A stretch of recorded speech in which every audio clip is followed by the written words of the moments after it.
Mission institute के online platform पर आप सभी प्रतियोगी छात्रों का पुनः स्वागत है। हम लोग अध्ययन कर रहे थे इंडियन पॉलिटी की एक दिवसीय परीक्षाओं हेतु एक सीरीज पे, जिसपे पहले सेट पर हम लोगों ने 25 प्रश्नों का अध्ययन कर लिया था। दूसरे सेट पे हम लोग अध्ययन करेंगे पुनः 25 प्रश्नों का, और उनके साथ कुछ और प्रश्न क्या बन सकते हैं उन पर भी अध्ययन करेंगे। तो देखते हैं, प्रथम अंतरिम राष्ट्रीय सरकार की घोषणा की गई। तो अब यह पूछा जा रहा है अंतरिम सरकार की घोषणा कब की गई। ये आज़ादी के पहले की बात है। ये 25 अगस्त 1946 को अंतरिम सरकार की घोषणा की गई थी। यहाँ पर और अगर हम लोग देखते हैं तो अंतरिम सरकार गठित कब की गई, अगर ये पूछा जाए कि गठित कब की गई, तो गठन की अगर डेट देखेंगे तो 2 सितंबर 1946 है। 2 सितंबर 1946 को अंतरिम सरकार का गठन पंडित जवाहरलाल नेहरू की अध्यक्षता में किया गया था। तो यह ध्यान रखना है आपको कि अगर गठन पूछे तो 2 सितंबर 1946, और अगर घोषणा पूछता है तो 25 अगस्त 1946। ऐसा इसलिए किया गया था कि 1945 में जो चुनाव 46 में जो चुनाव कराए गए थे उनमें सर्वाधिक सीटें कांग्रेस को ही प्राप्त हुई थी। भारतीय संविधान के राज्य नीति निदेशक सिद्धांत की अवधारणा निम्नलिखित में से किससे ली गई है। तो यहां पूछ रहा राज्य के नीति निदेशक तत्व। अब राज्य के नीति निदेशक तत्वों की अवधारणा जो पूछी गई है, इनका उल्लेख भारतीय संविधान के भाग 4 में किया गया है। भाग 4 में किया गया है, और भाग 4 में जो है आर्टिकल 36 से 51, ये भी पूछा जाता है। 36 से 51 में क्या प्रावधान किया गया है? डीपीएसपी अर्थात राज्य के नीति निदेशक तत्व, अर्थात directive principle of state policy. तो ये कहां से लिए गए? तो आयरलैंड के संविधान से। अब यहीं पर और देख लें कि संयुक्त राज्य अमेरिका के संविधान से क्या अवधारणा हम लोगों ने ली। तो फंडामेंटल राइट की अगर बात करें, मौलिक अधिकारों की बात करें, तो कहां से लिए गए हैं? भाग 3 में प्रावधानित है और अमेरिका से लिए गए। फ्रांस से क्या लिया गया? तो फ्रांस से अगर देखेंगे तो गणतंत्रीय व्यवस्था का उल्लेख किया गया। अगर कनाडा से पूछा जाए कि कनाडा से क्या ग्रहण किया गया, तो संघात्मक शासन प्रणाली अपनाई गई।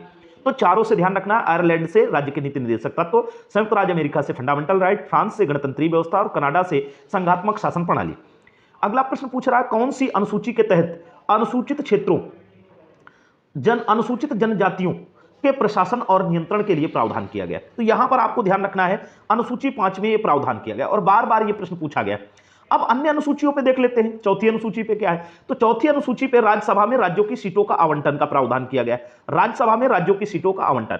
8वीं अनुसूची भाषाओं से संबंधित है, और 9वीं अनुसूची की बात करें तो भूमि अधिग्रहण से संबंधित मामलों का प्रावधान किया गया।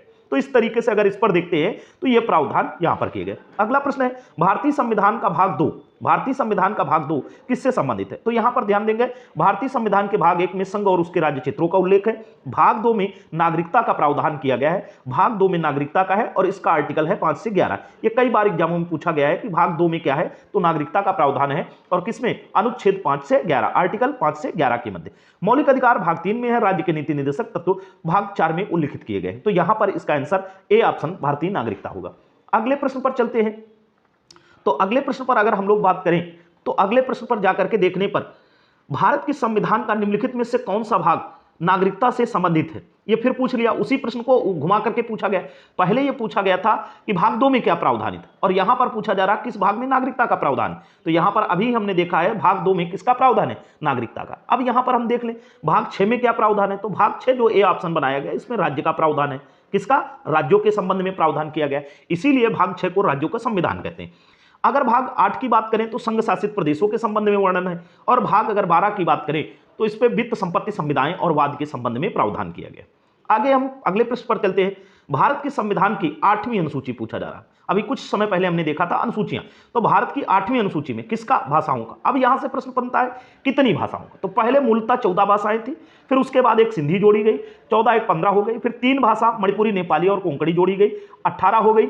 मणिपुरी, नेपाली और कोंकणी जोड़ी गई, फिर उसके बाद 4 भाषाएं और जोड़ी गई। वर्तमान समय में 22 भाषाएं। कितनी भाषाएं?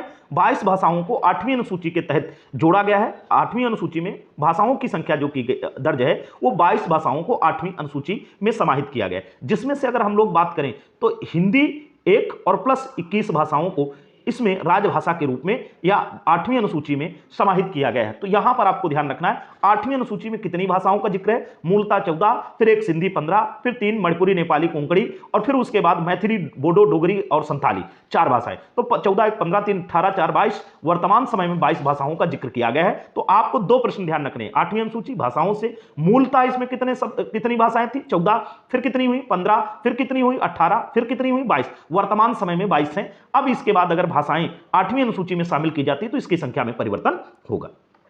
निम्नलिखित में से सही सुमेलित नहीं है। अब ये पूछ रहा मूल कर्तव्य किस फंडामेंटल ड्यूटी की बात की गई, तो भाग 4 का दिया जा रहा, सच है, ये सही है ऑप्शन, भाग 4 का में दिया जा रहा। फिर दूसरा पूछ रहा है राज्य का, भाग 6 में, अभी हमने तुरंत बात की थी भाग 6 की। अब पूछ रहा भारत का महान्यायवादी, भाग 7 में, तो भाग 7 निश्चित है, ये ऑप्शन यहां पर सही हो जाएगा और ये ऑप्शन ही यही, पर ये गलत मैच कराएगा, सुमेलित नहीं है, क्योंकि महान्यायवादी का जो उल्लेख है वह भाग 5 में किया गया है अटॉर्नी जनरल ऑफ इंडिया का। इसका अगर प्रावधान देखेंगे तो किस अनुच्छेद में किया गया है, तो अगर इसके प्रावधान को देखें कि महान्यायवादी का जिक्र किस में किया गया है, तो आर्टिकल 148 से 151 के मध्य, सॉरी, इस पे प्रावधान किया गया है महान्यायवादी के विषय में भाग 5 में, और भाग 5 में प्रावधान जो किया गया है भाग 5 के तहत आर्टिकल 1 है 76 अटॉर्नी जनरल ऑफ इंडिया। फिर उसके बाद अगर देखें संघ और राज्यों के अधीन सेवाएं, तो इसका भाग क्या दिया गया, भाग 14 में, ये सही है। तो यहां पर जो ऑप्शन होगा सी ऑप्शन आपको टिक करना है, वही सुमेलित नहीं।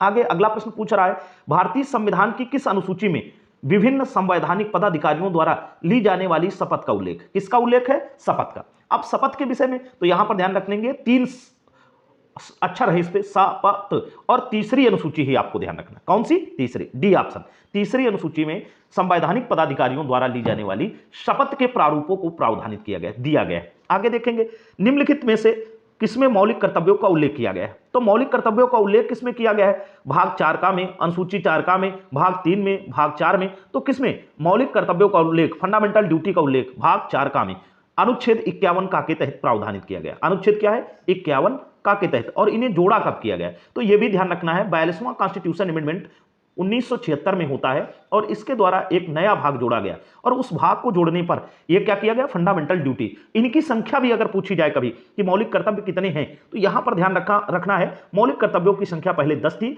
और अब वर्तमान समय में एक और जोड़ दिया गया है मौलिक कर्तव्य, वर्तमान समय में मौलिक कर्तव्यों की संख्या 11 है। अगला प्रश्न देखते हैं हम लोग। अगले प्रश्न पर चलने पर पूछा गया है कि जब भारतीय संविधान तैयार किया गया तब संविधान की प्रस्तावना में भारत को क्या कहा गया, संविधान की प्रस्तावना में भारत को क्या कहा गया। अब यह ध्यान देने वाली बात है, यहां पर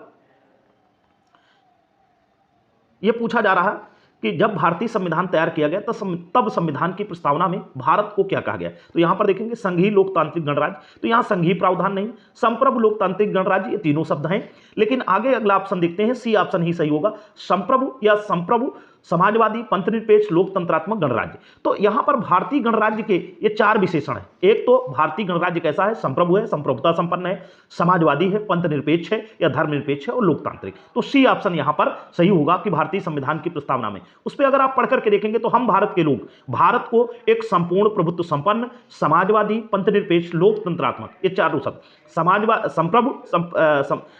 समाजवादी, धर्मनिरपेक्ष, लोकतांत्रिक गणराज्य बनाने के लिए तथा उसके समस्त नागरिकों को, ऐसी लाइन ही दी गई। तो सी ऑप्शन यहां पर सही होगा। अगला देखेंगे भारतीय संविधान की 12वीं अनुसूची में कितने विषयों का उल्लेख किया गया। तो 12वीं अनुसूची पहले देख लें किससे, नगर पालिकाओं से संबंधित है, नगर पालिकाओं से।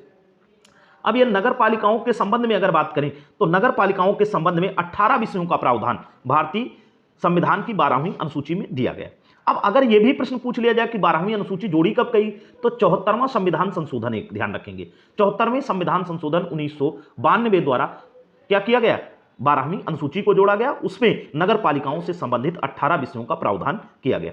अगला है राजनीतिक अस्थिरता को जन्म देने वाली दल बदल की परंपरा। यह एक पहले प्रावधान था कि कोई किसी पार्टी से, किसी दल से चुनाव लड़ता था और जीतने के बाद मंत्री पद या किसी अन्य तरीके के प्रलोभन के कारण वो किसी दूसरे दल में चला जाता था। तो किस संविधान संशोधन द्वारा सीमित किया गया, मतलब दल बदल की व्यवस्था को कब प्रावधान किया। तो यहां पर एक देखेंगे 52वां संविधान संशोधन, ये होता कब है, 1985 में। इसको अगर देखेंगे तो कब होता है, 1985 में। इसके द्वारा एक अनुसूची जोड़ी गई और उस अनुसूची का नाम है 10वीं अनुसूची। 10वीं अनुसूची जोड़ी गई और 10वीं अनुसूची के तहत दल बदल की प्रक्रिया को प्रावधानित किया गया 52वें संविधान संशोधन 1985 द्वारा।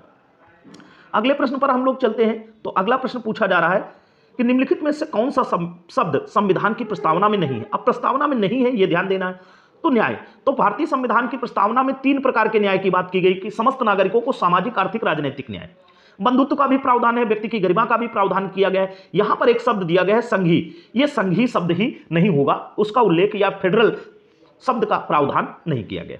आगे भारतीय संविधान के अनुच्छेद 1 में भारत को कहा गया है, यहां पूछा गया आर्टिकल 1 में भारत को कहा गया है। तो अगर आपने पूर्व की सीरीज देखी होगी प्रथम वाली, तो उसमें हमने बताया था कि भारत को अनुच्छेद 1 में कहा गया है India that is Bharat shall be A union of state. क्या कहा जा रहा है? यूनियन ऑफ स्टेट कहा जा रहा है। अब यूनियन ऑफ स्टेट की अगर बात करें तो यूनियन ऑफ स्टेट्स में देखेंगे, इस पे देखेंगे तो क्या प्रावधान किए गए, तो यहां पर जो प्रावधान किया गया है, भारत क्या है? राज्यों का संघ है, यूनियन ऑफ स्टेट है। क्या है? Union of state. और एक शब्द यहां से और ध्यान रखेंगे, भारतीय संघ के लिए किस शब्द का प्रयोग किया गया, तो सदैव ध्यान रखिएगा, यह भी प्रश्न पूछा जाता है, यूनियन शब्द का प्रयोग किया गया।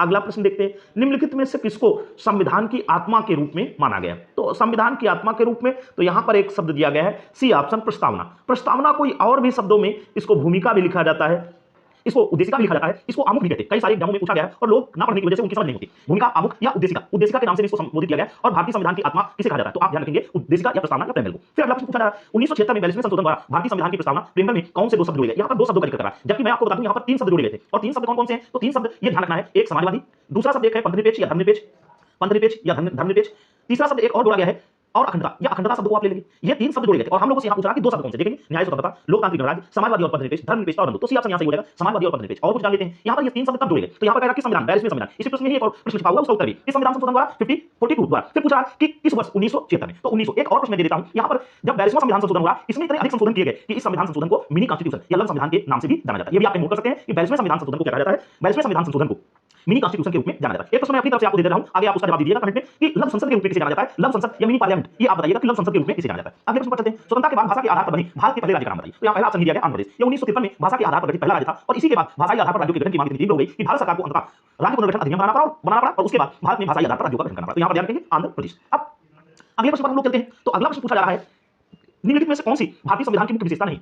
अब यहां पर ध्यान रखना प्रश्न पर कि मुख्य विशेषता नहीं, अब कौन सी विशेषता नहीं, उसका भारतीय संविधान का फीचर पूछा जा रहा है। तो एक लिखित और विस्तृत संविधान, ये है भारत का संविधान लिखित और विस्तृत है। फिर उसके बाद अगर बात करें कि और क्या पूछा जा रहा है, तो लिखित और विस्तृत संविधान है। दूसरा, द्विस्तरीय सरकार। तो भारत में यहां पर अगर देखेंगे तो 2 स्तरीय नहीं, 3 लेवल की सरकार, अर्थात त्रिस्तरीय सरकार, एक सेंट्रल पर, एक स्टेट पर और एक लोकल बॉडी, अर्थात केंद्र की सरकार, राज्य की सरकार और स्थानीय स्वशासन, जिसे हम 2 वर्गों में बांटते हैं। और 1992 के बाद इन्हें संवैधानिक दर्जा प्रदान किया गया। तो ये ऑप्शन आपका बी वाला जो है मुख्य विशेषता के रूप में ये नहीं है। और लिखित और विस्तृत संविधान है, एकल नागरिकता का प्रावधान है और सार्वभौमिक वयस्क मताधिकार, एडल्ट यूनिवर्सल एडल्ट फ्रेंचाइज। यह सार्वभौमिक वयस्क मताधिकार की 18 वर्ष से ऊपर की आयु का प्रत्येक व्यक्ति वोट देने का अधिकार रखता है। जैसे हिंदुस्तान में एक व्यक्ति एक वोट और एक मूल्य का प्रावधान किया गया। अब अगले प्रश्न पर हम लोग देखते हैं, भारतीय केंद्र सरकार ने किस वर्ष में राज्य पुनर्गठन आयोग की नियुक्ति की? यहाँ पर प्रश्न पूछा जा रहा है राज्य पुनर्गठन आयोग। तो देखेंगे, अभी हमने कहा था कि राज्य पुनर्गठन आयोग कब? जब आंध्र प्रदेश का गठन हुआ, वर्ष 1953 में राज्य पुनर्गठन आयोग की नियुक्ति की गई। तो अब ध्यान रखेंगे 1953 में जो राज्य पुनर्गठन आयोग बना, इसी की सिफारिशों पर 1956 में एक अधिनियम लाया गया जिसे राज्य पुनर्गठन अधिनियम कहा जाता है और उसके पश्चात भाषाई आधार पर राज्यों का पुनर्गठन किया गया। अगला प्रश्न पूछा जा रहा है, किस वर्ष उत्तरांचल का नाम उत्तराखंड में तब्दील किया गया? तो अब ये पहले इसको उत्तरांचल कहा जाता था, उत्तर प्रदेश को काट करके एक राज्य बनाया गया था उत्तरांचल, और फिर उसका नाम चेंज कर दिया गया। वर्तमान समय में उसे यूके या उत्तराखंड के नाम से जाना जाता है। यह कार्य कब का है? वर्ष 2006 में किया गया था। 2000 में उत्तर प्रदेश को काट करके उत्तरांचल और उत्तरांचल से उत्तराखंड, तो ये कब बना? 2006 में। तो ऐसे ध्यान रख सकते हैं कि यूपी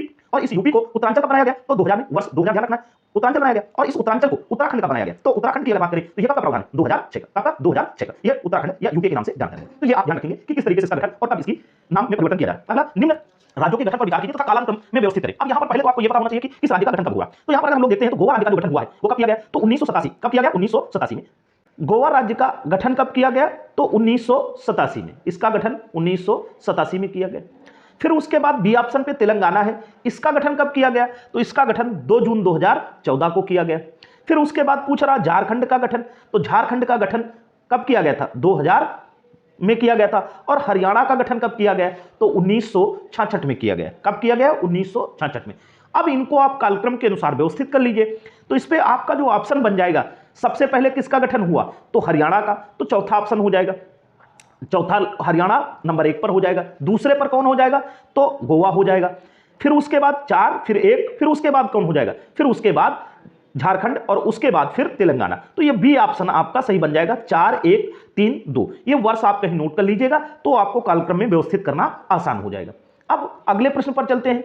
अगला प्रश्न जो पूछ रहा है वो आपसे कह रहा है कि कौन सा अनुच्छेद 3 के तहत संसद के एक अधिनियम द्वारा संभव नहीं। अब इसका मतलब संसद उस पर कानून नहीं बना सकती। तो नए राज्यों का गठन हो सकता है, राज्यों के क्षेत्रों में परिवर्तन किया जा सकता है, सीमा या नाम में परिवर्तन हो सकता है, नए राज्यों का प्रवेश और स्थापना। यहां पर अगर हम लोग बात करें तो नए राज्यों का प्रवेश और स्थापना के संबंध में आर्टिकल 2 में प्रावधान किया गया। तो डी ऑप्शन इस पे सही होगा, डी ऑप्शन आपको ध्यान रखना। और तीनों के तीनों ए बी सी ये अनुच्छेद 3 के आधार पर ही अधिनियमित करने के प्रावधान।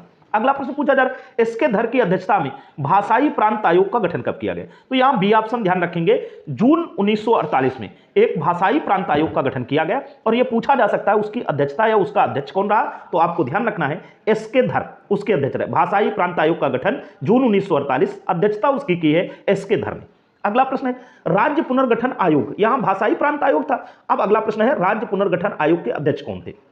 तो इसको देखेंगे, राज्य पुनर्गठन आयोग का अध्यक्ष। अब यहां पर राज्य पुनर्गठन आयोग जो बनाया गया था वो कब बनाया गया था? 1953 में। कब बनाया गया? 1953 में। और इसके अध्यक्ष कौन बनाए गए? सी ऑप्शन सही रखिएगा, फजल अली। क्या नाम है? फजल अली। अध्यक्षता फजल अली ने की। अब हम यहां और बात कर लेते हैं कि इस आयोग के सदस्य कितने थे? तो सदस्य दो थे, सदस्य दो थे।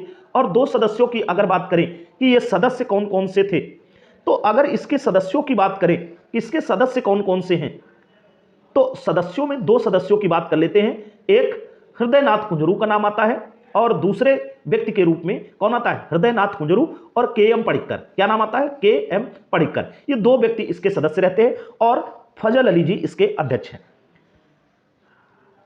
अगले प्रश्न पर हम लोग चलते हैं। तो अगला प्रश्न है, जम्मू कश्मीर के केंद्र शासित प्रदेश में कितनी विधानसभा सीटें? तो देखिएगा, आप पहले जम्मू कश्मीर को क्या बना दिया गया है? एक केंद्र शासित प्रदेश। और पूछा जा रहा है उस पर विधानसभा सीटों की संख्या। तो कितनी विधानसभा सीटें हैं? 114। कितनी विधानसभा सीटें हैं? 114। और कल आप कमेंट करके हमें बताइएगा कि जम्मू कश्मीर केंद्र शासित प्रदेश में लोकसभा सीटों की संख्या कितनी, क्योंकि लोकसभा के अभी चुनाव होने वाले हैं। तो लोकसभा सीटें बताइएगा। आज के लिए यहीं तक, धन्यवाद।